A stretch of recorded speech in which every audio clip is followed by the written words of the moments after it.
Émilie était assise à la longue table de la salle à manger, berçant doucement bébé Noah dans ses bras. Ses yeux étaient fatigués, ses cheveux rapidement attachés en arrière, mais elle arborait un sourire fier chaque fois qu'elle regardait son fils.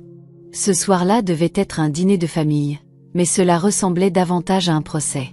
Margaret, la mère de Jason, observait Noah avec un regard critique. « Mon Dieu, sa tête est assez grande, n'est-ce pas ?» dit-elle, forçant un rire. Chloé, la jeune sœur de Jason, esquissa un sourire moqueur. « Et son nez, si petit.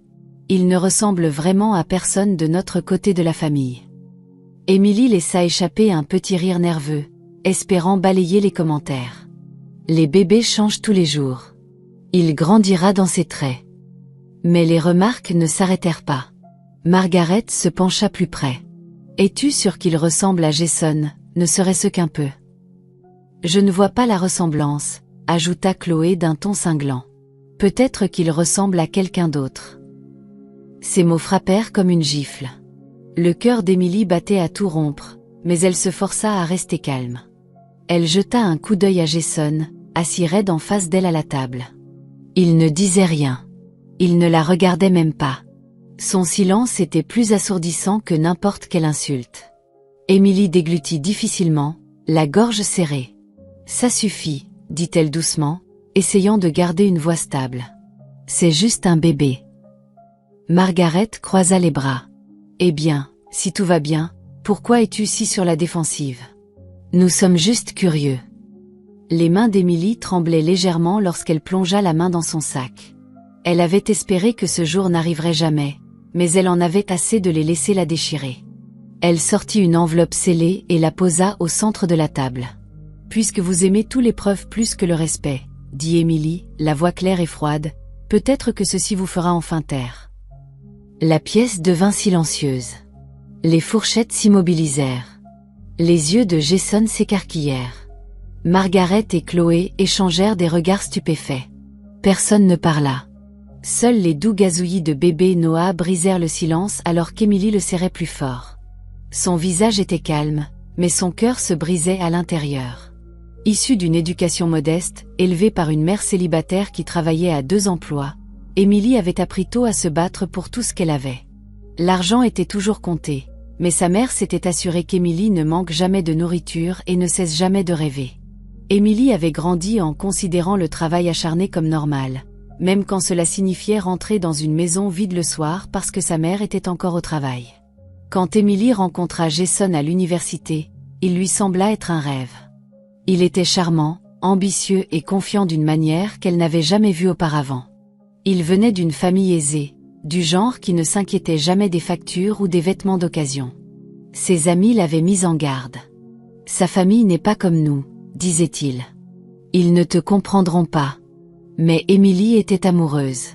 Jason la faisait se sentir spéciale, comme si elle appartenait à un monde plus grand que le sien. Après leurs études, ils se marièrent malgré les murmures et les sourcils froncés du côté de la famille de Jason. Sa mère, Margaret, avait souri poliment au mariage, mais n'avait jamais vraiment accepté Émilie. Sa sœur, Chloé, faisait souvent des commentaires sournois sur l'origine modeste d'Émilie ou sur son goût pour des vêtements bon marché. Émilie essayait de l'ignorer. Elle croyait que l'amour pouvait combler n'importe quel fossé. Mais la vie après le mariage n'était pas le conte de fées qu'elle avait espéré. La famille de Jason la traitait comme si elle n'était pas à la hauteur. Chaque dîner était rempli de jugements. Sa voix était trop douce, son rire trop fort, ses opinions balayées d'un revers de main. Il questionnait tout chez elle, de la façon dont elle décorait leur maison à la manière dont elle parlait aux serveurs. Quand Émilie tomba enceinte, elle espéra que cela rapprocherait tout le monde. Un nouveau bébé signifiait généralement une célébration, mais au lieu de la joie, les murmures empirèrent. Margaret insinuait qu'Émilie avait planifié la grossesse pour sécuriser sa place dans la famille. Chloé levait les yeux au ciel chaque fois qu'Émilie mentionnait les coups ou les envies du bébé. Et quand Noah naquit, la froideur se transforma en suspicion. Au lieu de s'extasier sur lui, ils examinaient ses traits comme des détectives. « Il ne ressemble pas du tout à Jason », murmurait-il lorsqu'il pensait qu'elle ne pouvait pas entendre. Émilie souriait à travers cela, mais intérieurement, cela la brisait. Jason était occupé à gravir les échelons de sa carrière. Il travaillait tard le soir, voyageait souvent et était rarement à la maison. Quand Emily essayait de lui parler des remarques blessantes de sa famille, il balayait cela. « Ne le prends pas si sérieusement », disait-il. « C'est juste leur manière d'être. » Mais son refus de la défendre la faisait se sentir plus seule que jamais. Emily passait de longues nuits éveillée avec Noah, le berçant pour l'endormir, des larmes coulant sur ses joues dans l'obscurité. Elle lui chuchotait, promettant qu'ils seraient toujours aimés, même si personne d'autre ne croyait en eux. Elle essayait d'être forte, d'ignorer les mots cruels, mais ils s'enfonçaient profondément. Pourtant, Emily n'était pas faible. Elle avait grandi avec des défis et portait cette force dans la maternité. Elle était intelligente, résiliente et farouchement protectrice de son petit garçon. Noah devint son ancre. Chaque fois qu'elle se sentait noyée sous leur jugement, un regard sur son petit visage lui rappelait ce qui comptait vraiment. Elle n'avait pas besoin de leur approbation, mais elle ne laisserait personne remettre en question la valeur de son fils ou la sienne. Margaret avait organisé le dîner de famille sous prétexte de célébrer les 6 mois de Noah.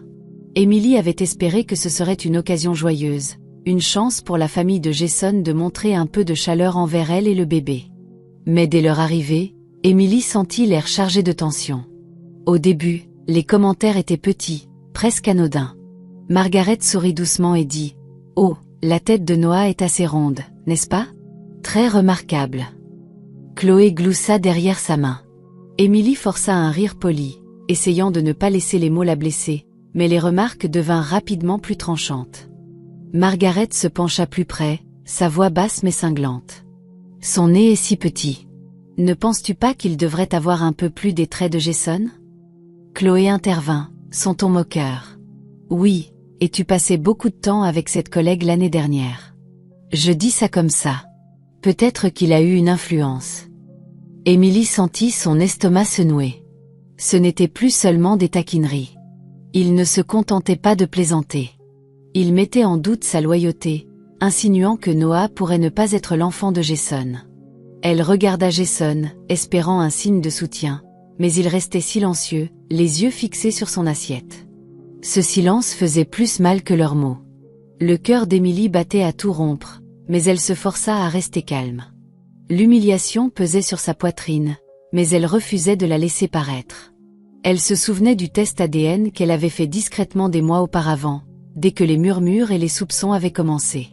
Elle avait gardé les résultats en sécurité, scellés dans une enveloppe rangée dans son sac. Ses doigts effleurèrent l'enveloppe pendant qu'elle traversait le reste du repas. Chaque rire de Margaret et Chloé était comme un poignard. Chaque regard de Jason, un rappel de son inaction. Emily réalisa que ce dîner n'était pas seulement une attaque. C'était un piège destiné à l'humilier publiquement, à la qualifier d'infidèle. Elle prit une profonde inspiration et se rappela pourquoi elle avait fait ce test en premier lieu. Ce n'était pas pour prouver quoi que ce soit à eux. C'était pour protéger Noah et elle-même de leur cruauté. Le document scellé devint son bouclier silencieux, un moyen de reprendre un certain contrôle dans une maison qui ne l'avait jamais fait se sentir bienvenue. Même alors que les insultes continuaient, Emily se tenait droite, serrant Noah contre elle. Elle savait que révéler l'enveloppe aurait un coût. La confrontation changerait tout, et il n'y aurait pas de retour en arrière. Mais elle savait aussi qu'elle ne pouvait plus laisser les murmures et les accusations continuer. Pour la première fois ce soir-là, Emily sentit une graine de détermination prendre racine. Il voulait l'attaquer, elle et son fils. Très bien, elle les défendrait tous les deux, mais à ses propres conditions. Si elle révélait le test ADN maintenant, elle leur donnerait exactement ce qu'ils voulaient, une preuve qu'ils l'avaient forcée à l'humiliation. Mais si elle restait silencieuse, il continuerait à murmurer, à pointer du doigt et à essayer de détruire sa dignité. Le choix semblait impossible, et la poitrine d'Emily était douloureuse sous le poids de cette décision. Elle se souvenait des nuits blanches après que les commentaires cruels avaient commencé. Des nuits où les pleurs de Noah se mêlaient à ses propres larmes alors qu'elle le serrait fort et murmurait des promesses que personne d'autre ne semblait se soucier de tenir. Elle s'était remise en question d'innombrables fois. Était-elle vraiment une bonne mère? Était-elle assez forte pour protéger son fils? Le venin de leurs mots avait rongé sa confiance, la laissant à vif et vulnérable. La distance croissante de Jason n'aidait pas. Il ne riait plus à ses blagues ni ne lui tenait la main lorsqu'elle avait besoin de réconfort. Il restait silencieux lorsque Margaret et Chloé faisaient leurs remarques, parfois même les regardant avec un accord subtil et tacite. Émilie se sentait trahie. L'homme qu'elle aimait, le père de son enfant, semblait plus loyal envers sa famille qu'envers elle. Une nuit, incapable de supporter davantage, Émilie appela sa mère. Elle écouta calmement tandis qu'Émilie déversait tout. Les murmures, les commentaires cruels, le silence douloureux de Jason. « Tu ne leur dois aucune preuve », dit fermement sa mère. « Mais si tu l'utilises un jour, fais-le pour ton fils, pas pour leur approbation. Protège-le d'abord, toujours. » Les mots de sa mère l'enveloppèrent comme une couverture chaude. Elle réalisa que le test n'était pas seulement une arme pour la confrontation. C'était un outil pour protéger Noah. Elle devait penser à lui, pas à la satisfaction vindicative de la famille de Jason. Quelques jours plus tard, une autre réunion familiale fit remonter la cruauté de Chloé à la surface.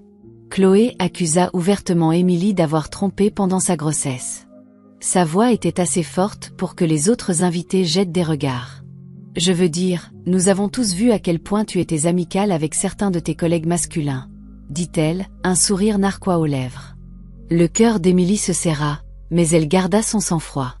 Elle regarda Jason, espérant même un petit signe de défense, mais il resta silencieux. Aucun mot ne vint. Aucune main ne se tendit vers la sienne. La trahison coupait plus profondément que les insultes. Cette nuit-là, Émilie resta éveillée avec Noah dormant à ses côtés, ressentant un mélange de colère, d'épuisement et de détermination. La graine de détermination plantée des mois auparavant grandit plus fort. Elle ne permettrait plus à quiconque, famille ou mari, de la faire se sentir petite ou de remettre en question son intégrité. Émilie se souvenait du test ADN dans son sac, en sécurité et scellé. Ce n'était pas seulement un morceau de papier. C'était la preuve de sa vérité, un bouclier pour Noah et elle-même. Elle n'avait pas besoin de la validation de Margaret, Chloé, ou même Jason. Elle avait seulement besoin de savoir qu'elle avait protégé son fils, qu'elle avait tenu bon quand tout le monde essayait de la faire tomber. Dans le silence de la nuit, Émilie murmura à Noah, repoussant ses cheveux doux de son front. « Ils peuvent dire ce qu'ils veulent, mon amour. Nous connaissons la vérité, et je te protégerai toujours, quoi qu'il arrive. » La détermination s'était solidifiée en elle. Ils avaient essayé de la briser pendant des mois. Ils avaient essayé de semer le doute, la honte et la peur. Mais Émilie avait survécu à des nuits blanches, à des mots durs et à la trahison. Maintenant, elle était prête. Elle leur ferait face, non avec peur, mais avec force. Personne ne la ferait plus se sentir petite.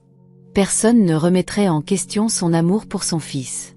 Et personne, surtout pas la famille de Jason, n'aurait plus le pouvoir de lui faire du mal à elle ou à Noah.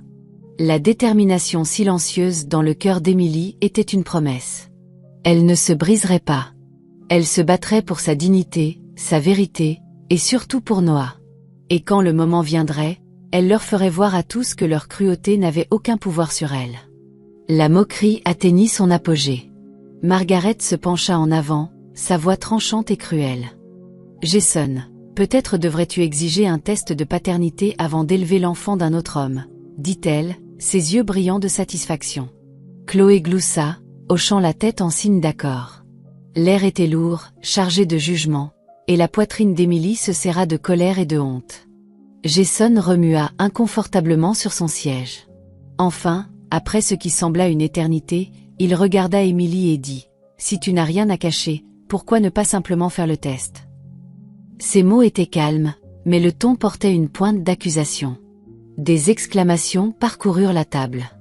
Le cœur d'Émilie battait à tout rompre. C'était la trahison ultime.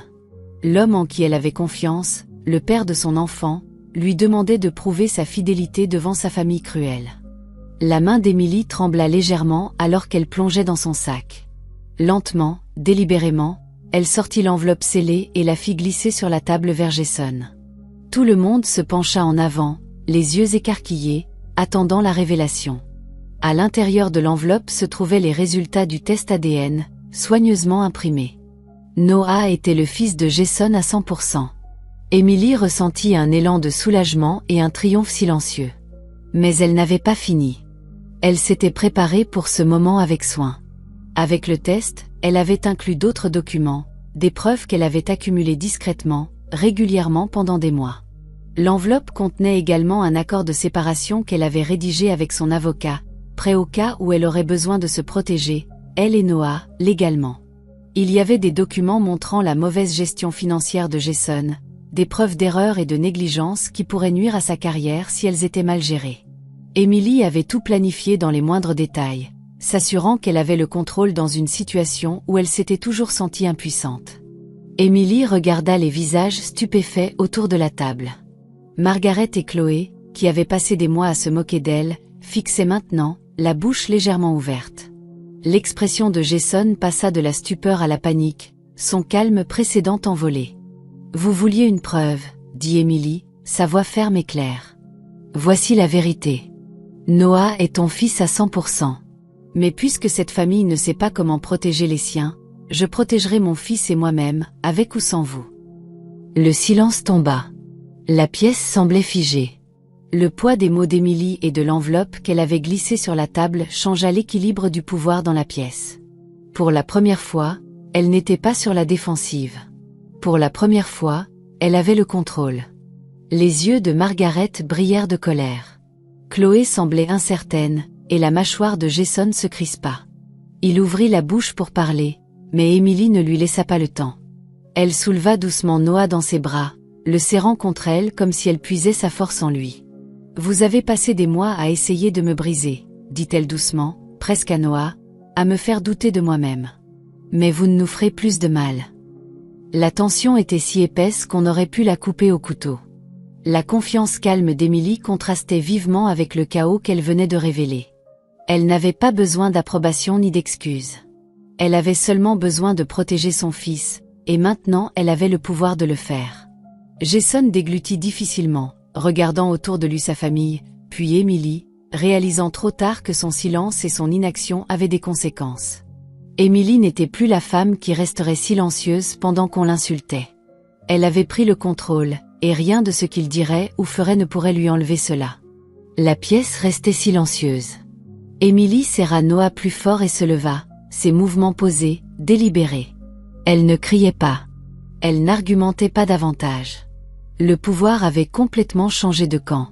Elle était en charge de sa vie et de l'avenir de son enfant, et personne à cette table ne pouvait changer cela. Pour la première fois depuis des mois, Emily ressentait un sentiment de calme et de clarté. La cruauté autour d'elle n'avait plus d'importance. Ce qui comptait, c'était qu'elle s'était levée pour elle-même et pour Noah. Et dans ce silence lourd, elle ressentait enfin la force qu'elle avait construite en elle tout ce temps. Emily quitta le dîner la tête haute, bébé Noah en sécurité dans ses bras. L'air frais du soir frappa son visage, et pour la première fois depuis des mois, elle ressentit une petite sensation de liberté. Elle ne se retourna pas, même lorsque Jason se précipita après elle, sa voix pleine de panique. « Emily, attends. S'il te plaît, je suis désolée. Je ne voulais pas que ça aille si loin, » supplia-t-il, saisissant doucement sa main. Elle se dégagea, ferme et résolue. « Jason, je suis fatiguée. Fatiguée d'être mariée à un homme qui ne défend ni moi ni notre enfant. Je ne peux pas continuer à vivre dans une maison où mon cœur est constamment attaqué, où la valeur de mon fils est remise en question et où tu restes silencieux pendant que cela arrive. » Le visage de Jason s'effondra. Il voyait la peur et la douleur ignorées pendant si longtemps. Et pour la première fois, il réalisa le mal que son inaction avait causé, mais cette prise de conscience arrivait trop tard pour effacer des mois de douleur. Emily ne lui répondit pas davantage. Elle marcha jusqu'à sa voiture avec Noah dans ses bras, sentant le poids du passé s'alléger légèrement à chaque pas. Elle ne reprit pas Jason immédiatement. Elle ne promit pas de pardon. Au lieu de cela, elle choisit l'espace. Elle choisit la force. Elle choisit l'indépendance. Dans les jours qui suivirent, Emily renoua avec sa mère, qui avait toujours été son ancre. Elle parlait souvent, partageant des histoires, des rires et des conseils.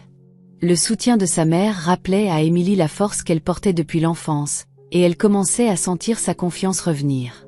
Au travail, Emily commença à se concentrer sur sa carrière. Elle postula pour une promotion dont elle avait longtemps rêvé, mais qu'elle avait reportée en raison du stress constant à la maison. Ses collègues remarquèrent une nouvelle énergie en elle, une détermination calme qui inspirait le respect. Elle s'entoura de personnes qui valorisaient ses idées, son dévouement et son intégrité. Les voix toxiques de son passé s'estompèrent en arrière-plan. Émilie prit également des mesures pratiques pour sécuriser son avenir et celui de Noah. Elle examina le document légal qu'elle avait préparé discrètement, s'assurant qu'elle et son fils étaient protégés quoi qu'il arrive. Chaque petite action renforçait son sentiment de contrôle, lui rappelant qu'elle n'avait besoin de l'approbation de personne pour vivre une vie pleine et digne. Jason la contactait occasionnellement, demandant à voir Noah, essayant de se racheter. Émilie écoutait, mais restait prudente. Elle lui laisserait de l'espace pour montrer un réel changement, mais elle ne le laisserait pas la presser ou exiger son pardon. Elle savait maintenant que protéger elle-même et son fils passait en premier. À travers tout cela, Émilie remarqua quelque chose qu'elle n'avait pas ressenti depuis longtemps. La paix. Pas bruyante ni triomphante, mais calme et stable. Elle pouvait rire sans peur, tenir son fils sans tension et aborder chaque jour en sachant qu'elle avait le pouvoir de choisir son propre chemin. Jason dut faire face aux conséquences de sa faiblesse.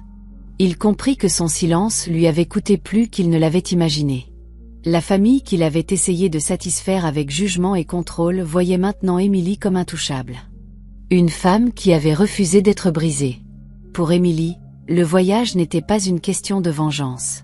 Il s'agissait de reprendre sa vie et de construire un foyer rempli d'amour, de respect et de sécurité pour Noah.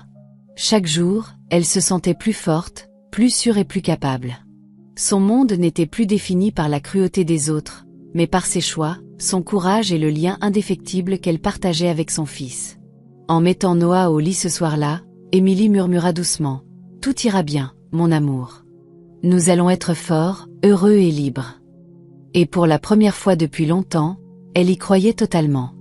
Émilie nourrit Noah dans son petit mais paisible appartement. Le doux bourdonnement de la ville à l'extérieur les atteignait à peine. La pièce sentait légèrement la poudre pour bébé et le lait chaud. Et pour la première fois depuis des mois, Émilie se sentait calme. Pas de murmures, pas de jugement, pas de mots cruels, juste elle et son fils, en sécurité et ensemble. Elle repoussa une mèche de cheveux de son front et lui sourit. Les petites mains de Noah cherchèrent son visage, et elle rit doucement, un son chaleureux et sans hâte. Chaque souci, chaque peur des mois passés semblait loin maintenant, comme une tempête qui avait enfin passé. « Tu ne grandiras jamais en doutant si tu es assez », lui murmura-t-elle, sa voix tendre et stable. « Parce que tu le es, et moi aussi. » En réponse, Noah, ses petits yeux grands ouverts et confiants. Émilie ressentit une vague d'amour et de fierté qu'elle n'avait jamais su pouvoir être si forte. Dans ce moment tranquille, elle réalisa qu'elle avait enfin revendiqué la vie qu'elle voulait. Pas une vie dictée par les mots cruels des autres, mais une vie construite sur sa propre force et ses propres choix. L'appartement était petit, mais il semblait être un foyer. Le désordre des biberons, des couvertures et des jouets ne la dérangeait pas. Au contraire, il lui rappelait la vie qu'elle créait. Une vie d'amour, de résilience et de sécurité. Ici, elle pouvait respirer, penser et planifier l'avenir sans peur. Elle pensa brièvement à Jason et à sa famille. Les dîners remplis de jugements et les mois de douleur silencieuse. La colère et la douleur persistaient encore, mais elle n'avait plus de pouvoir sur elle. Elle avait agi avec dignité, protégé son fils et prouvé à elle-même qu'elle pouvait tenir bon face à la cruauté. C'était sa victoire. Silencieuse, stable et inébranlable, Émilie serra Noah contre elle, sentant son petit cœur battre contre sa poitrine. Elle savait qu'il y aurait des défis à venir. La vie avec un bébé n'était jamais facile, mais pour la première fois, elle se sentait prête, forte, capable, libre. La lumière du soir filtrait à travers la fenêtre, baignant la pièce d'une douce lueur dorée. Émilie sourit à nouveau, laissant la chaleur l'envahir. Elle n'avait pas besoin d'applaudissements ni de reconnaissance. Elle avait la paix, et c'était plus que suffisant. En embrassant le front de Noah et en finissant de le nourrir, Émilie murmura une dernière fois. « Nous sommes en sécurité, mon amour, et nous le serons toujours. » À l'extérieur, la ville continuait avec son bruit et son chaos. Mais à l'intérieur de ce petit appartement, il n'y avait que du calme, de l'amour et une victoire silencieuse. Émilie n'avait pas cherché la vengeance. Elle avait revendiqué quelque chose de bien plus précieux.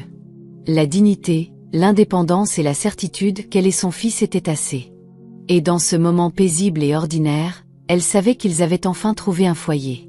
Salut les amis, merci d'être restés jusqu'à la fin. N'oubliez pas de liker, commenter et vous abonner pour plus de contenu. À la prochaine.